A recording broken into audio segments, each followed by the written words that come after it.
प्रेम से बोलिए विष्णु भगवान की जय। एकादशी मैया की जय। आइए कुछ क्षणों का समय निकाल करके आज हम आपसे निर्जला एकादशी के बारे में चर्चा करेंगे। वास्तव में निर्जला एकादशी का महात्म्य क्या है? निर्जला एकादशी यमेव भीमसेनी एकादशी भी इसको कहा जाता है। तो यह ज्येष्ठ मास के शुक्ल पक्ष की एकादशी जो है तो इस बार पड़ रही है 6 जून शुक्रवार को। निर्जला एकादशी इस बार 6 जून शुक्रवार को पड़ रही है और वास्तव में इस बार की एकादशी निर्जला एकादशी 2 दिन मनाई जाएगी। 6 जून को स्मार्ता नाम एकादशी निर्जला एकादशी व्रत रहेंगे और 7 जून को साधु संत महात्मा लोग एकादशी का व्रत रहेंगे और महान पुण्य को प्राप्त होंगे।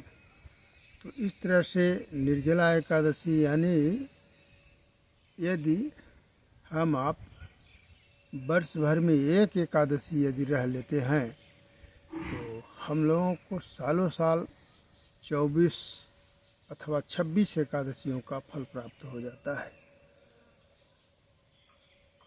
12 दूना 24, 12 मंथ होते हैं, 12 मास, और 26 कभी कभी होता है जिस माह में, जिस वर्ष में मनमास या अधिक मास होता है उसमें 2 एकादशियाँ बढ़ जाती हैं, इसीलिए 26 का जिक्र कभी कभी आता है।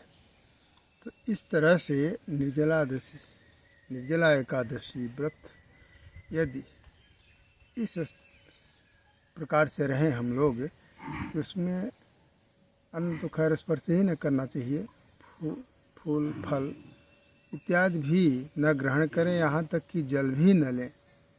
निजल आगे निर्जल। तो इस तरह से बिना जल का भी रहें और बिना जल का रहने से वर्ष भर के 24 एकादशी व्रत का फल प्राप्त हो जाता है। साथ ही साथ एकादशी में जो हम लोगों के पंच कर्मेंद्रियाँ, पंच ज्ञानेंद्रियाँ, 10 हुई इंद्रियाँ और मन समेत 11 इंद्रियाँ मानी जाती हैं।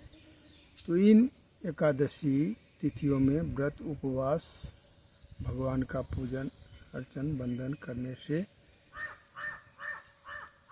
हमारी सारी इंद्रियां, मन समेत 11 इंद्रियां पवित्र हो जाती हैं और भगवत कार्य के लिए उपयुक्त होती हैं।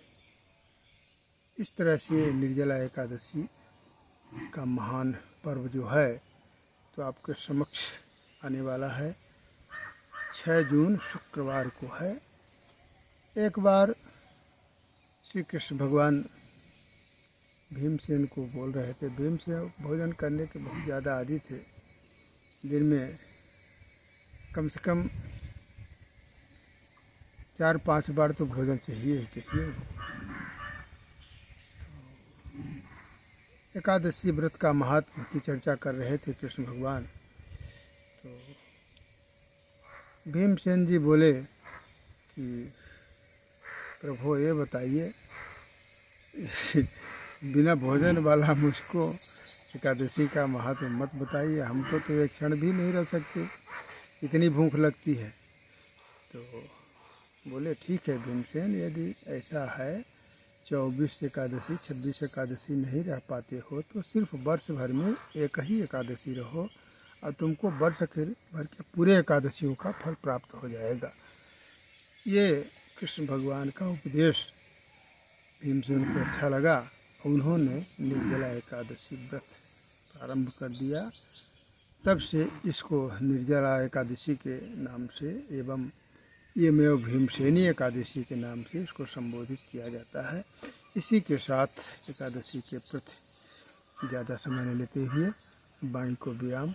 हरि ओम। शांति शांति। बोलिए विष्णु भगवान की जय।